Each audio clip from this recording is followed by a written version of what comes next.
அனைவருக்கும் வணக்கம். முப்படை பயிற்சி மையம் உங்களை அன்புடன் வரவேற்கிறது. இன்றைக்கி வந்தே பாரத் ஜிகே எக்ஸ்பிரஸில் வந்து தேர்ட் எபிசோட் வந்து பார்க்க போகிறோம். ஓகேங்களா? ஸோ இது வந்து பார்த்திங்கன்னா வந்து ரயில்வேல எல்லா எக்ஸாமுக்கும் வந்து பார்த்தீங்கன்னா நீங்கள் யூஸ் பண்ணிக்கலாம். ஸோ ஏஎல்பி டெக்னீஷியன் ஜேஇக்கு வந்து பார்த்திங்க அப்படின்னா வந்து சிபிடி 1 ஓகேங்களா ஃபர்ஸ்ட் ஸ்டேஜுக்கு யூஸ் பண்ணலாம். ஸோ அதே மாதிரி ஆர்பிஎஃப் எஸ்ஐபிசி என்டிபிசி குரூப் டிக்கு வந்து பார்த்தீங்கன்னா ஸ்டேஜ் 1 ஸ்டேஜ் 2க்கு வந்து பார்த்தீங்கன்னா வந்து யூஸ் பண்ணிக்கலாம். ஓகேங்களா? ஸோ இன்றைக்கி நம்ம பார்க்க போகிறது வந்து பார்த்திங்கன்னா வந்து ஹிஸ்ட்ரியில் தேர்ட் டாபிக் வந்து பார்த்தீங்கன்னா பார்க்க போகிறோம். அது வந்து பார்த்திங்கன்னா வந்து ஸோ மௌரிய பேரரசு ஓகேங்களா மௌரிய வம்சத்தை தான் வந்து பார்த்திங்கன்னா நம்ம பார்க்க போகிறோம். ஓகேங்களா? ஸோ இந்த மௌரிய வம்சம் உருவாரத்துக்கு வந்து பார்த்தீங்கன்னா ஒரு சின்ன வரலாறு என்ன அப்படின்னு பார்த்தீங்க அப்படின்னா வந்து ஸோ நந்த வம்சத்தை சார்ந்த தனநந்தர் ஓகேங்களா யார் தனநந்தர் அப்படின்ட்டு ஒருத்தர் இருந்தார். ஓகேங்களா? நந்தர் அப்படின்ட்டு ஒருத்தர் இருந்தார். இந்த தனநந்தர்கிட்ட வந்து பார்த்தீங்கன்னா அமைச்சராக ஒர்க் பண்ணவர் தான் யார் அப்படின்னா வந்து சாணக்கியர். ஓகேங்களா? சாணக்கியர் அப்படின்றவர் யாருக்கிட்ட ஒர்க் பண்ணியிருக்காரு தனநந்தர்கிட்ட வந்து பார்த்தீங்கன்னா ஒர்க் பண்ணியிருக்கார். ஸோ இந்த தனநந்தர் பீரியடில் தான் வந்து பார்த்திங்க அப்படின்னா வந்து ஸோ உலகத்தினுடைய மிகப்பெரிய வந்து பார்த்திங்கன்னா போர் வீரராக அறியப்படுகின்ற மாவீரன் அலெக்சாண்டர் வந்து பார்த்திங்கன்னா ஸோ இந்தியாவின் மீது வந்து பார்த்திங்கன்னா வந்து படையெடுத்து வந்திருப்பார். ஓகேங்களா? இந்தியாவின் மீது படையெடுத்து வந்து பார்த்திங்கன்னா வந்து சில பகுதிகளை பிடிச்சிட்டு அவருக்கு கீழே வந்து பார்த்திங்கன்னா வந்து செலுக்கஸ் அப்படின்ற ஒரு வந்து பார்த்திங்கன்னா ஒருத்தரை அந்த அவர் பிடித்த பகுதிகளுக்கு வந்து பார்த்திங்கன்னா வந்து ஸோ அமைச்சிருப்பார். ஓகேங்களா? ஒரு இன்சார்ஜ் மாதிரி வந்து என்ன பண்ணியிருப்பார்னா வந்து ஸோ அந்த செலுக்கஸை வந்து பார்த்திங்கன்னா வந்து நியமிச்சுட்டு போயிருப்பார். ஸோ அதுக்கடுத்து வந்து பார்த்திங்க அப்படின்னா வந்து இந்த தனநந்தர்கிட்ட இருக்கிற இந்த சாணக்கியர் என்ன பண்ணுவார் அப்படின்னு பார்த்திங்க அப்படின்னா வந்து அந்த சந்திரகுப்த மௌரியர் ஓகேங்களா ஸோ அவரும் வந்து பார்த்திங்கன்னா ஒரு முக்கிய ஒரு பொறுப்பில் தான் வந்து பார்த்திங்கன்னா வந்து இந்த தனநந்தர்கிட்ட வந்து பார்த்திங்கன்னா ஒர்க் பண்ணுவார். ஸோ இவர் வந்து பார்த்திங்கன்னா சாணக்கியர் என்ன பண்ணிடுவார்னா வந்து அந்த அரசியல் தந்திரத்தின் மூலமாக ஸோ தனநந்தரன் என்ன பண்ணுறது தோற்கடிச்சிரு அதுக்கப்புறம் வந்து பார்த்திங்க அப்படின்னா வந்து ஸோ நீ என்ன பண்ணலான்னா புதுசாக வந்து பார்த்திங்கன்னா அரசராக மாறலாம் அப்படின்னு சொல்லிட்டு ஐடியா கொடுத்தது யார் அப்படின்னு பார்த்திங்கன்னா வந்து இந்த அர்த்த சாஸ்திரத்தை எழுதிய கௌடில்யர் தான் வந்து என்ன பண்ணியிருப்பார்னா வந்து பார்த்தீங்கன்னா கொடுத்துருப்பார். ஓகேங்களா? அவரோட பேர் வந்து சாணக்கியர், கௌடில்யர், விஷ்ணுகுப்தா அப்படின்னு கூட வந்து பார்த்தீங்கன்னா அவரோட பேரை வந்து பார்த்தீங்கன்னா சொல்லுவாங்க. ஸோ அதன் பேரில் வந்து பார்த்தீங்கன்னா சந்திரகுப்த மௌரியா வந்து என்ன பண்ணுறாருன்னா வந்து தனநந்தரை தோக்கடிச்சிட்டு அதுக்கப்புறமா தான் வந்து பார்த்தீங்கன்னா வந்து மௌரிய பேரரசை என்ன பண்ணுறாருன்னா வந்து பார்த்தீங்கன்னா உருவாக்குறார். பிற்காலத்தில் வந்து பார்த்திங்க அப்படின்னா வந்து இந்த சந்திரகுப்த மௌரியர் வந்து பார்த்தீங்கன்னா அந்த அலெக்சாண்டருக்கு இன்சார்ஜாக ஒருத்தர் இங்கே இருந்தார் இல்லையா செலுக்கஸ் அப்படின்ட்டு அவரையும் என்ன பண்ணுறாரு அப்படின்னா அந்த சந்திரகுப்த மௌரியர் தோற்கடிக்கிறார். ஸோ இந்த செலுக்கஸை தோற்கடிச்சிட்டு உடனே வந்து பார்த்திங்க அப்படின்னா அந்த செலுக்கஸ் அவருடைய பெண்ணை வந்து என்ன பண்ணுறாரு அப்படின்னு பார்த்தீங்கன்னா வந்து ஸோ இந்த சந்திரகுப்த மௌரியருக்கு வந்து பார்த்திங்கன்னா வந்து மனம் முடித்து கொடுக்குறார். ஓகேங்களா? அந்த பெண்ணை அனுப்பும்போது வந்து பார்த்திங்கன்னா வந்து அவங்க கூடயே வந்து பார்த்திங்கன்னா ஒரு புலவரையும் அனுப்புகிறாங்க. அவர் தான் வந்து பார்த்திங்கன்னா வந்து மெகஸ்தனிஸ் அப்படின்றவர். ஸோ இந்த மெகஸ்தனிஸ் தான் வந்து பார்த்திங்கன்னா இண்டிகோ என்ற நூலை என்ன பண்ணியிருப்பார்னா வந்து எழுதியிருப்பார்.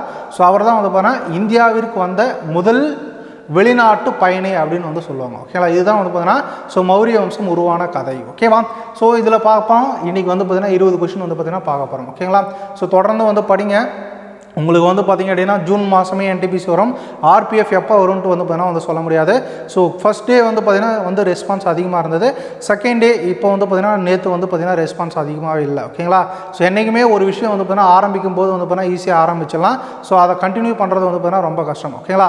ஸோ அதற்கு ஒரு திருக்குறள் ஒன்று இருக்குது. சொல்லுதல் யாருக்கும் எளிய அறியவாம் சொல்லிய வண்ணம் செயல். ஓகேங்களா? சொல்கிறது எல்லாருக்குமே ஈஸி. நான் ஆர்பிஎஃப்ல எஸ்ஐ ஆகிடுவேன், பிசி ஆகிடுவேன், என்டிபிசியில் வந்து பார்த்திங்கன்னா வந்து எக்ஸாம் கிளியர் பண்ணிவிடுவேன், அதே மாதிரி வந்து பார்த்திங்கன்னா வந்து ஸோ குரூப் டி கிளியர் பண்ணிவிடுவேன். ஓகேங்களா? ஜேஇ ஆகிடுவேன், டெக்னீஷியன் ஆகிடுவேன், ஏஎல்பி ஆகிடுவேன்னு சொல்லிடலாம்.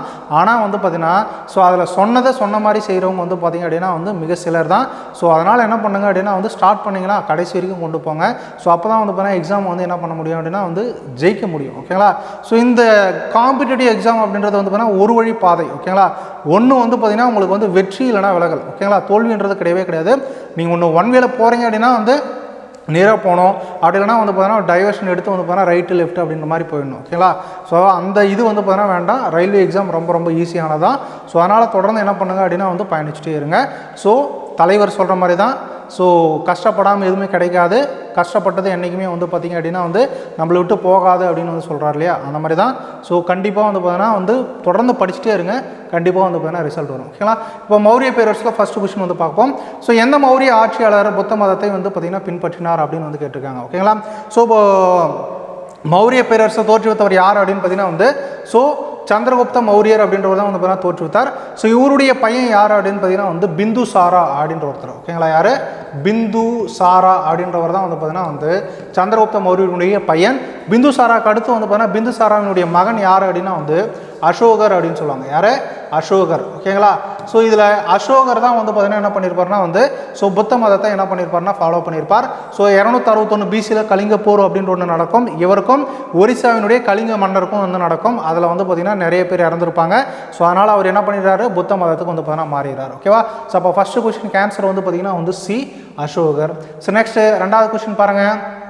மெகசனீஸ் ஒரு கிரேக்க வரலாற்று ஆசிரியர் கிமு 4ஆம் நூற்றாண்டில் டேஷ் ஆட்சியில் இந்தியாவிற்கு விஜயம் செய்தார். ஸோ உங்களுக்கு சொன்ன செலுக்கஸ் நிகேட்டர் அவருடைய பொண்ணை வந்து என்ன பண்ணியிருப்பார் அப்படின்னு பார்த்தீங்கன்னா வந்து சந்திரகுப்த மௌரியர் கல்யாணம் பண்ணி கொடுத்துருப்பாரு. அவர் கூடவே வந்தவர் தான் யார் அப்படின்னா வந்து மெகசனீஸ். இவர் எந்த நாட்டை சார்ந்தவர் அப்படின்னா வந்து பார்த்தீங்கன்னா கிரேக்கம். இது கூட உங்களுக்கு கொஸ்டின் கேட்கலாம். மெகசனீஸ் எந்த நாட்டை சார்ந்தவர் அப்படின்னு வந்து கொஸ்டின் கேட்கலாம். எந்த நாடுன்னா வந்து கிரேக்கம். இவர் எழுதிய புத்தகம் தான் வந்து பார்த்தீங்கன்னா வந்து இண்டிகா அப்படின்னு சொல்லுவாங்க. ஓகேங்களா? என்னது? இண்டிகா. ஓகேங்களா? என்னது? இண்டிகா அப்படின்னு வந்து சொல்லுவாங்க. இது கூட கொஸ்டின் கேட்டிருக்காங்க. ஸோ மெகசனீஸ் எழுதிய முக்கியமான புத்தகம் எது அப்படின்னா வந்து இண்டிகா தான் எழுதியிருப்பார். ஓகேவா? ஸோ இவர் யாருடைய பீரியடில் வந்திருக்காரு அப்படின்னு பார்த்தீங்கன்னா வந்து சந்திரகுப்த மௌரியருடைய பீரியடில் வந்து பார்த்தீங்கன்னா வந்திருப்பார். ஓகேங்களா? அது எந்த நூற்றாண்டு அப்படின்னா வந்து ஸோ 4ஆம் நூற்றாண்டில் வந்திருப்பார். அப்புறம் ரெண்டாவது கொஸ்டின் கேன்சர் வந்து பார்த்தீங்கன்னா வந்து சி சந்திரகுப்த மௌரியா. ஓகேவா? ஸோ நெக்ஸ்ட் மூணாவது கொஸ்டின் பாருங்க. ஸோ அர்த்தசாஸ்திரம் என்ற நூலை எழுதியவர் யார் அப்படின்னு வந்து கேட்டிருக்காங்க. யார் எழுதியிருப்பாங்க அப்படின்னு பார்த்தீங்கன்னா வந்து சாணக்கியர், கௌடில்யர், யார் அப்படின்னு பார்த்தீங்க அப்படின்னா வந்து ஸோ சாணக்கியர் அப்படின்றவர் தான் வந்து பார்த்தீங்கன்னா கௌடில்யர் அப்படின்னு வந்து சொல்லுவாங்க. ஸோ இவர் தான் வந்து என்ன பண்ணியிருப்பார் அப்படின்னு பார்த்தீங்கன்னா வந்து ஸோ இந்த அர்த்தசாஸ்திரம் அப்படின்ற புத்தகத்தை எழுதியிருப்பார். ஸோ இந்த புக்கு வந்து பார்த்தீங்க அப்படின்னா எதற்கு பயன்படுது அப்படின்னு பார்த்தீங்கன்னா வந்து நிர்வாகத்தை பற்றி தெரிஞ்சுக்கிறதுக்காக ஸோ இந்த புக்கு வந்து பார்த்தீங்கன்னா வந்து பயன்படுகிறது. ஓகேங்களா? ஸோ இவருடைய இன்னொரு பட்ட பேர் கொஞ்ச நேரத்துக்கு முன்னாடி சொன்ன விஷ்ணு குப்தா அப்படின்னு வந்து பார்த்தீங்கன்னா சொல்லுவாங்க. ஸோ அப்போ மூணாவது கேன்சர் வந்து பார்த்தீங்கன்னா வந்து ஏ கௌடில்யா அப்படின்னு வந்து சொல்லுவாங்க. நெக்ஸ்ட் நாலாவது பாருங்க. அசோகரின் கடைசி போர் எது அப்படின்னு வந்து கேட்டிருக்காங்க. அசோகரினுடைய கடைசி போர் எது அப்படின்னு பார்த்தீங்கன்னா வந்து ஸோ கலிங்க போர் தான் வந்து பார்த்தீங்கன்னா அசோகரினுடைய கடைசி போர் அப்படின்னு வந்து பார்த்தீங்கன்னா சொல்லுவாங்க. ஸோ எப்போ நடந்திருக்கும் அப்படின்னு பார்த்தீங்கன்னா வந்து 261 பிசியில் வந்து பார்த்தீங்கன்னா வந்து நடந்திருக்கும். ஓகேங்களா? ஸோ இதுக்கடுத்து எந்த மதத்தை ஃபாலோ பண்ணுறாரு? புத்த மதத்தை ஃபாலோ பண்ணுறாரு. அப்போ நாலாவது கேன்சர் வந்து பார்த்தீங்கன்னா வந்து பி கலிங்க போர். ஸோ நெக்ஸ்ட் அஞ்சாவது பாருங்க. சந்திரகுப்தன் 1 லிச்சாவிலிடமிருந்து வரதட்சணை பெற்ற மாநிலத்தின் பெயரை குறிப்பிடுவோம். ஓகேங்களா? ஸோ லிச்சாவி அப்படின்றது வந்து பார்த்தீங்க அப்படின்னா வந்து ஒரு சமூகம் அப்படின்னு சொல்லுவாங்க. ஸோ அந்த இதில் வந்து பார்த்தீங்கன்னா வந்து ஒரு பெண்ணை வந்து பார்த்தீங்கன்னா என்ன பண்ணியிருப்பார்னா இந்த சந்திரகுப்தா 1 வந்து ஸோ திருமணம் செஞ்சுப்பார். அந்த காலத்துலலாம் வந்து பார்த்தீங்க அப்படின்னா ஒன்று போர் பண்ணி வந்து பார்த்தீங்க அப்படின்னா இடத்த பிடிப்பாங்க. இல்லை அப்படின்னா அந்த மன்னர்களுடைய பெண்களை வந்து பார்த்தீங்கன்னா கல்யாணம் பண்ணிப்பாங்க. ஓகேங்களா? கல்யாணம் பண்ணிட்டு வரதட்சணையாக அந்த இடத்த வந்து வாங்கிடுவாங்க. அந்த மாதிரி இவரும் வந்து பார்த்தீங்கன்னா வரதட்சணையாக ஒரு இடம் வாங்குறாரு. ஸோ அது எந்த இடம் அப்படின்னு பார்த்தீங்கன்னா வந்து பாடலிபுத்திரம். இந்த பாடலிபுத்திரம் தான் வந்து பார்த்தீங்கன்னா வந்து மௌரியர்களுடைய தலைநகராக வந்து பார்த்தீங்கன்னா இருந்தது. ஓகேங்களா? இது வந்து உங்களுக்கு வந்து கொஸ்டின் கேட்டுருக்காங்க ரயில்வேல. மௌரியர்களுடைய தலைநகரம் எது அப்படின்னு வந்து கொஸ்டின் கேட்டிருக்காங்க. எதுனா பாடலிபுத்திரம். இங்கே தான் 3வது புத்த சமய மாநாடு வந்து பார்த்தீங்கன்னா நடந்தது. ஸோ யார் நடத்தினாங்க அப்படின்னு பார்த்தீங்கன்னா வந்து அசோகர் வந்து பார்த்தீங்கன்னா நடத்தியிருப்பார். ஸோ 5வது கேன்சர் வந்து பார்த்தீங்கன்னா வந்து பி பாடலிபுத்ரா. ஓகேவா? நெக்ஸ்ட் ஆறாவது பாருங்க. இந்தியாவில் எஞ்சி இருக்கும் மிக பழமையான பாறை வெட்டப்பட்ட குகைகளான பாராபர் குகைகள். ஓகேங்களா? என்னது? பாராபர் குகைகள் பெரும்பாலும் பின்வரும் எந்த காலகட்டத்தை சார்ந்தவை? ஓகேங்களா? ஸோ இந்த பாராபர் குகைகள் அப்படின்றது வந்து பார்த்தீங்கன்னா வந்து புத்த மத குகைகள் அப்படின்னு சொல்லுவாங்க. என்னது? புத்த மத குகைகள். ஸோ இது எங்கே இருக்குது அப்படின்னு பார்த்தீங்கன்னா வந்து பீகாரில் இருக்குது. எங்கே இருக்குது? பீகாரில் வந்து பார்த்தீங்கன்னா இருக்குது. இது யாருடைய காலத்தில் வந்து பார்த்தீங்க அப்படின்னா வந்து வெட்டப்பட்டது அப்படின்னு பார்த்தீங்கன்னா வந்து மௌரிய பேரரசினுடைய காலத்தில் வந்து பார்த்தீங்கன்னா வெட்டப்பட்டது. ஸோ எஸ்பெஷலி சொல்லணும் அப்படின்னா வந்து அசோகர் காலத்தில் வந்து பார்த்தீங்கன்னா என்ன பண்ணது? வெட்டப்பட்டது. ஓகேங்களா? ஸோ 6வது கேன்சர் வந்து பார்த்தீங்கன்னா வந்து சி மௌரிய பேரரசு. ஓகேவா? நெக்ஸ்ட் 7வது பாருங்க. மௌரிய நிர்வாகத்தின் கீழ் சிதாத்தியாஷா அதிகாரியாக இருந்தவர் யார் அப்படின்னு வந்து கேட்டிருக்காங்க. சிதாத்தியாஷா அப்படின்றவர் வந்து பார்த்தீங்கன்னா யார் அப்படின்னா வந்து ஸோ விவசாயம் செய்பவர் தான் வந்து பார்த்தீங்கன்னா வந்து சிதாத்தியாஷா அப்படின்னு வந்து பார்த்தீங்கன்னா வந்து சொல்லுவாங்க. ஓகேங்களா? ஸோ அப்போ 7வது கேன்சர் வந்து பார்த்தீங்கன்னா வந்து டி விவசாயம். ஓகே? ஸோ நெக்ஸ்ட் 8வது பாருங்க. செலுசிட் மௌரிய போரில் பின்வரும் எந்த மௌரிய ஆட்சியாளருக்கு எதிராக செலுக்கஸ் போரிட்டார் அப்படின்னு வந்து கேட்டிருக்காங்க. ஓகேங்களா? ஸோ யாருக்கு எதிராக போரிட்டார் அப்படின்னு பார்த்தீங்க அப்படின்னா வந்து ஸோ சந்திரகுப்த மௌரியருக்கு எதிராக தான் வந்து என்ன பண்ணியிருப்பார்னா வந்து ஸோ போரிட்டு இருப்பார். இந்த போரில் என்ன இருப்பார்? தோற்றுருப்பார். தன்னுடைய பொண்ணை வந்து பார்த்தீங்க அப்படின்னா சந்திரகுப்த மௌரியருக்கு கல்யாணம் பண்ணி கொடுத்துருப்பாரு. ஸோ தன்னுடைய பொன் கூடவே வந்து பார்த்தீங்கன்னா வந்து ஸோ மெகசனீஸ் அப்படின்ற புலவரையும் என்ன பண்ணியிருப்பார்னா வந்து அனுப்பியிருப்பார். அவர் இண்டிகா என்ற நூலை என்ன பண்ணியிருப்பார்? எழுதியிருப்பார். அப்போ 8வது கேன்சர் வந்து பார்த்தீங்கன்னா வந்து ஏ சந்திரகுப்த மௌரியா. ஸோ நெக்ஸ்ட் 9வது பாருங்க. ஸோ அசோகன் அரசாணைகளின்படி மன்னரான பிறகு எத்தனை ஆண்டுகள் கழித்து அசோகர் கலிங்கத்தின் மீது போர் தொடுத்தார் அப்படின்னு வந்து கேட்டிருக்காங்க. ஓகேங்களா? ஸோ அதாவது அசோகர் வந்து பதவியேற்ற பின்னாடி, ஓகேங்களா, ஸோ ஒரு 8 வருடங்களுக்கு அப்புறமா தான் வந்து பார்த்தீங்கன்னா இந்த கலிங்க போர் அப்படின்றது வந்து பார்த்தீங்கன்னா நடக்கும். ஓகேங்களா? ஸோ கலிங்க போர் எந்த வருஷம் நடக்குதுன்னு முன்னாடியே சொல்லியிருக்கோம் பாருங்க, 261 பிசியில் வந்து பார்த்தீங்கன்னா நடக்கும். எத்தனை வருஷத்துக்கு அப்புறம் வந்து பார்த்தீங்கன்னா அரியணை ஏறிட்டு இந்த கலிங்க போர் வந்து பண்ணுறாரு அப்படின்னா வந்து ஸோ 8 வருடங்களுக்கு அடுத்து வந்து பார்த்தீங்கன்னா இதை வந்து பார்த்தீங்கன்னா பண்ணுறாரு. ஓகேங்களா? இப்போ 9வது ஆன்சர் வந்து பார்த்தீங்கன்னா வந்து சி, 8 வருடங்களுக்கு பிறகு. ஸோ நெக்ஸ்ட் 9வது பாருங்க, அசோகன் மைனர் ராக் ஆணைகள் இந்தியாவின் பல்வேறு பகுதிகளில் காணப்படுகின்றன. ஓகேங்களா? அதாவது பாறை கல்வெட்டு. ஓகேங்களா? மைனர் ராக்னா சின்ன பாறை கல்வெட்டு அப்படின்னு சொல்லுவாங்க. கர்நாடகாவில் உள்ள அசோகன் மைனர் ராக் எடிக்ட்ஸ் கண்டுபிடிக்கப்படாத இடம் எது? ஓகேங்களா? கண்டுபிடிக்கப்படாத இடம். ஓகே, ரொம்ப முக்கியமானது. ஓகேங்களா?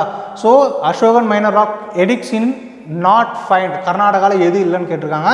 ஃபர்ஸ்ட் எதெல்லாம் இருக்குது அப்படின்னு வந்து பார்த்துருவோம். ஓகேங்களா? ஸோ பிரம்மகிரி வந்து பார்த்தீங்கன்னா கர்நாடகாவில் இருக்குது, கவிமத் அப்படின்றது கர்நாடகாவில் இருக்குது, மாஸ்கி அப்படின்றது வந்து பார்த்தீங்கன்னா கர்நாடகாவில் இருக்குது, இந்த ரூப்நாத் அப்படின்றது வந்து பார்த்தீங்கன்னா வந்து ஸோ கர்நாடகாவில் வந்து பார்த்தீங்கன்னா கிடையாது. ஓகேங்களா? ஸோ அப்போது கர்நாடகாவில் இல்லாத ஸ்பாட் எதுன்னு கேட்டிருக்காங்க. ஸோ எது கிடையாது அப்படின்னு பார்த்தீங்கன்னா வந்து ரூப்நாத் கிடையாது. இப்போ 10வது ஆன்சர் வந்து பார்த்தீங்கன்னா வந்து சி, ரூப்நாத். ஓகே, நெக்ஸ்ட்டு 11வது பாருங்க, குஜராத்தில் உள்ள டேஷ் ஏரி மௌரியர்களின் ஆட்சியின் போது கட்டப்பட்ட செயற்கை நீர் தேக்கமாகும். ஓகேங்களா?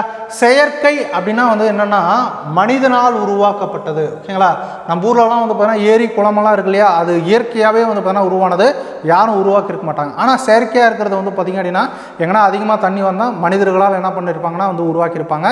ஸோ இது எங்கே இருக்குது அப்படின்னு பார்த்தீங்கன்னா குஜராத்தில் இருக்கிற எந்த ஏரியா பண்ணியிருக்காங்க அப்படின்னா வந்து சுதர்ஷனா ஏரியா வந்து பார்த்தீங்கன்னா வந்து பண்ணியிருக்காங்க. ஓகேவா?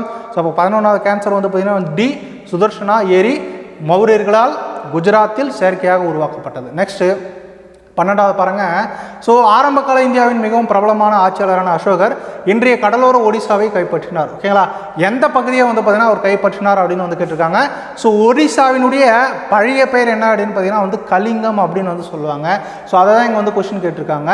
ஓகேங்களா? இது கலிங்கம், அது என்னன்னு சொல்கிறாங்கன்னா மாடர்னாக ஒடிசா அப்படின்னு வந்து சொல்கிறாங்க. இப்போ 12வது கேன்சர் வந்து பார்த்தீங்கன்னா வந்து டி, கலிங்கம். நெக்ஸ்ட்டு 13வது பாருங்கள், கலிங்க போர் நடந்த ஆண்டு எப்போ அப்படின்னு வந்து கேட்டிருக்காங்க. ஸோ எந்த ஆண்டில் நடந்தது அப்படின்னு பார்த்தீங்கன்னா வந்து 261 பிசி அப்படின்னு வந்து சொல்லுவாங்க. இது இப்படி இல்லைனாலும் ஆப்ஷனை எலிமினேட் பண்ணி வந்து பார்த்தீங்கன்னா நீங்கள் என்ன பண்ணலாம்னா வந்து ஸோ கண்டுபிடிக்கலாம். என்ன அப்படின்னு பார்த்தீங்கன்னா வந்து ஸோ சந்திரகுப்த மௌரியருடைய பேரரசு வந்து பார்த்தீங்கன்னா வந்து 4ஆம் நூற்றாண்டு அப்படின்னு சொல்லுவாங்க. ஓகேங்களா? ஸோ 4ஆம் நூற்றாண்டு அப்படின்னும் போது வந்து பார்த்தீங்கன்னா இதெல்லாம் வரவே வராது. ஓகேங்களா? 1113 வராது, ஸோ 731 வராது, 1604 பிசி வந்து பார்த்தீங்கன்னா வரவே வராது. ஓகேங்களா? 4ஆம் நூற்றாண்டுனா 400 தான் வந்து பார்த்தீங்கன்னா இருக்கும். அப்போ இதெல்லாம் போச்சு அப்படின்னா எது தான் வரும் அப்படின்னு பார்த்தீங்கன்னா உங்களுக்கு ஸோ 261 பிசி தான் வந்து பார்த்தீங்கன்னா வரும். ஓகேங்களா? சில நேரங்களில் கொஷினே வந்து பார்த்தீங்க அப்படின்னா வந்து ட்விஸ்டாக இருந்தாலும் நம்ம ஆப்ஷனை எலிமினேட் பண்ணி நீங்கள் என்ன பண்ணலாம் அப்படின்னு பார்த்தீங்கன்னா வந்து ஸோ ஆன்சர் பண்ணலாம். ஸோ அந்த அளவு நம்ம என்ன பண்ணோம் அப்படின்னு பார்த்தீங்கன்னா ப்ராக்டிஸ் பண்ணோம். ஓகேங்களா? ப்ராக்டிஸ் பண்ணால் மட்டும்தான் அது வந்து வரும். ஓகேவா? ஸோ அப்போ 13வது கேன்சர் வந்து என்னது பி, 261 ஸோ பிசி. நெக்ஸ்ட்டு 14வது பாருங்கள், மௌரிய பேரரசினுடைய தலைநகரம் எது அப்படின்னு வந்து கேட்டிருக்காங்க. எது அப்படின்னு பார்த்தீங்கன்னா வந்து ஸோ பாடலிபுத்திரம். ஸோ இது சந்திரகுப்த மௌரியர் வந்து பார்த்தீங்கன்னா லிச்சாவிகளிடமிருந்து என்ன பண்ணியிருப்பார், வரதட்சணையாக வந்து பார்த்தீங்கன்னா வந்து வாங்கியிருப்பார். இப்போ 14வது கேன்சர் என்னது ஏ, பாடலிபுத்திரம். ஸோ இது வந்து உங்களுக்கு வந்து ப்ரீவியஸ் இயரில் கொஸ்டின் கேட்டிருக்காங்க. ஓகேங்களா? எதுலனா ஸோ என்டிபிசியில் வந்து பார்த்தீங்கன்னா கொஸ்டின் கேட்டிருக்காங்க. நெக்ஸ்ட்டு ஸோ 15வது பாருங்கள், தனநந்தரை தோற்கடித்து மௌரிய பேரரசை நிறுவியவர் யார்? ஓகேங்களா? ஸோ இது ஸோ ஆர்பிஎஃப்ல கேட்ட கொஸ்டின். ஓகேங்களா? ஆர்பிஎஃப். ஸோ எஸ்ஐயில் வந்து பார்த்தீங்கன்னா இந்த கொஸ்டின் கேட்டிருக்காங்க. ஸோ யாருக்கு பண்ணார் அப்படின்னு பார்த்தீங்க அப்படின்னா வந்து சந்திரகுப்தா அப்படின்றவர் தான் வந்து பார்த்தீங்கன்னா பண்ணியிருப்பார். ஓகேங்களா? இவருக்கு ஹெல்ப் பண்ணவர் யார் அப்படின்னு பார்த்தீங்கன்னா வந்து ஸோ சாணக்கியர், கௌடில்யர், அப்படி இல்லைனா வந்து பார்த்தீங்கன்னா விஷ்ணுகுப்தா. இந்த 3 பேரில் ஸோ அந்த 3 பேரும் ஒரே ஒருத்தர் தான். யார் அப்படின்னு பார்த்தீங்கன்னா வந்து சாணக்கியர், அவர் தான் அர்த்த சாஸ்திரம் எழுதியிருப்பார். ஸோ அவருக்கு ஹெல்ப் பண்ணவர் யார் அப்படின்னு பார்த்தீங்கன்னா வந்து ஸோ சந்திரகுப்த மன்னருக்கு ஹெல்ப் பண்ணவர் சாணக்கியர் அப்படின்னு சொல்லுவாங்க. அப்போ 15வது கேன்சர் வந்து சி, சந்திரகுப்த மௌரியர். ஓகேவா? ஸோ நெக்ஸ்ட்டு 16வது பாருங்கள், கீழே உள்ள உறுப்பங்களில் குறிப்பிடப்பட்டுள்ள வெளிநாட்டு பயணிகளில் இந்தியாவிற்கு முதலில் வருகை தந்தவர் யார் அப்படின்னு வந்து கேட்டிருக்காங்க. ஸோ யார் அப்படின்னு பார்த்தீங்க அப்படின்னா வந்து ஸோ மெகசனிஸ் தான் வந்து பார்த்தீங்கன்னா ஃபர்ஸ்ட் இந்தியாவுக்கு வந்து பார்த்தீங்கன்னா வந்திருப்பார். ஸோ இது வந்து பார்த்தீங்கன்னா உங்களுக்கு வந்து கொஸ்டின் கேட்டிருக்காங்க. ஸோ குரூப் டியில் வந்து பார்த்தீங்கன்னா இந்த கொஸ்டின் வந்து கேட்டிருக்காங்க. ஓகேங்களா? யார் மெகசனிஸ், கிரேக்க நாட்டு பயணி, யாருடைய அவைக்கு வந்திருப்பார் அப்படின்னா வந்து சந்திரகுப்த மௌரியர். ஸோ என்ன புக்கும் எழுதியிருக்காரு அப்படின்னு பார்த்தீங்கன்னா வந்து இண்டிகா அப்படின்ற ஒரு புக் எழுதியிருக்காரு. அப்போ 16வது கேன்சர் வந்து பார்த்தீங்கன்னா வந்து சி, ஸோ மெகசனிஸ் அப்படின்னு சொல்லுவாங்க. ஓகேவா? ஸோ நெக்ஸ்ட்டு 17வது பாருங்கள், எந்த மௌரிய ஆட்சியாளர் புத்த மதத்தை பின்பற்றினார்? ஓகேங்களா? ஸோ அசோகர், ஸோ அசோகர் இதுவே நேற்றுலேருந்து இந்த கொஸ்டினை வந்து பார்த்தீங்கன்னா ஒரு 3 வாட்டி பார்த்துட்டோம். ஏன் அந்த அளவுக்கு இம்பார்ட்டன்ஸ் கொடுக்குறோம் அப்படின்னா வந்து ஸோ இது ரிப்பீட்டடாக உங்களுக்கு வந்து பார்த்தீங்கன்னா வெவ்வேறு ஆங்கிள் என்ன பண்ணுறாங்க அப்படின்னா வந்து கொஸ்டின் கேட்குறாங்க. ஓகேங்களா? ஸோ இப்போ 17வது கேன்சர் என்னது? ஸோ அசோகர் 3வது புத்த சமய மாநாட்டை நடத்தினார். எங்கே நடத்தினார்னா வந்து பார்த்தீங்கன்னா பாடலிபுத்திரத்தில் நடத்தினார். ஓகேவா? ஸோ 17வது கேன்சர் என்னது? டி அசோகர். ஸோ நெக்ஸ்ட் 18வது பாருங்கள், கிரேக்க தூதர் மெகஸ்னீஸ் பின்வரும் எந்த ஆட்சியாளரின் அரசவையில் இருந்தார்? எந்த ஆட்சியாளரின் அரசவையில் இருந்தார் அப்படின்னு பார்த்தீங்கன்னா வந்து சந்திரகுப்தர் அரசவையில் தான் என்ன பண்ணியிருப்பார் அப்படின்னா வந்து ஸோ அவர் வந்து ஒரு என்னவாக இருந்திருப்பார்? ஸோ ஆட்சியாளரின் அரசவையில் இருந்திருப்பார். ஓகேவா? ஸோ அப்போ 18வது கேன்சர் என்னது? பி சந்திரகுப்தா. ஸோ நெக்ஸ்ட் 19வது பாருங்க, சந்திரகுப்தா கிமு 322 to 298 எந்த வம்சத்தின் ஆட்சியாளர் ஆவார் அப்படின்னு வந்து கேட்டிருக்காங்க. ஸோ என்ன வம்சம் அப்படின்னு பார்த்தீங்கன்னா வந்து ஸோ மௌரிய வம்சம் தான் வந்து பார்த்தீங்கன்னா ஆவார். ஓகேங்களா? ஸோ இதில் ஒரு சிலர் என்ன ஆகிடுவீங்கன்னா குப்தா அப்படின்றதுனால குப்த வம்சம் நினைப்பீங்க. கண்டிப்பாக கிடையாது. அவர் என்னது? மௌரிய வம்சம். 19வது கேன்சர் வந்து பார்த்தீங்கன்னா வந்து ஏ மௌரிய வம்சம். ஸோ அதுக்கடுத்து லாஸ்ட் வந்து பார்த்தீங்கன்னா வந்து ஸோ பிந்துசாரர் யாருடைய மகன் அப்படின்னு வந்து பார்த்தீங்கன்னா கேட்டிருக்காங்க. ஓகேங்களா? பிந்துசாரர் யாருடைய மகன்? ஓகேங்களா? ஸோ சொன்னேன் சந்திரகுப்த மௌரியர், அதுக்கடுத்து வந்து பார்த்தீங்கன்னா வந்து பிந்துசாரா, அதுக்கடுத்து வந்து பார்த்தீங்கன்னா வந்து அசோகா அப்படின்னு வந்து பார்த்தீங்கன்னா வந்து சொன்னான். ஓகேங்களா? அப்போ பிந்துசாரா யாருடைய மகன் அப்படின்னா வந்து சந்திரகுப்த மௌரியருடைய மகன். ஓகேங்களா? அதே மாதிரி ஸோ பிந்துசாரரின் மகன் யார் அப்படின்னு கேட்டிங்கன்னா வந்து பார்த்தீங்கன்னா உங்களுக்கு வந்து பார்த்தீங்க அப்படின்னா யார் வரும் அப்படின்னு பார்த்தீங்கன்னா வந்து ஸோ அசோகர் வந்து பார்த்தீங்கன்னா வரும். ஓகேங்களா? இங்கே உங்களுக்கு கொஸ்டின் வந்து பார்த்தீங்கன்னா யாருடைய மகன் அப்படின்னு வரும். ஓகேங்களா? பிந்துசார் யாருடைய மகன்னா சந்திரகுப்த மௌரியா. இதே பிந்துசாரருக்கு மகன் யார் அப்படின்னு கேட்டாங்கன்னா உங்களுக்கு யார் ஆன்சர் வரும் அப்படின்னு பார்த்தீங்கன்னா வந்து ஸோ அசோகர் அப்படின்னு வந்து பார்த்தீங்கன்னா வந்து சொல்லுவோம். ஓகேங்களா?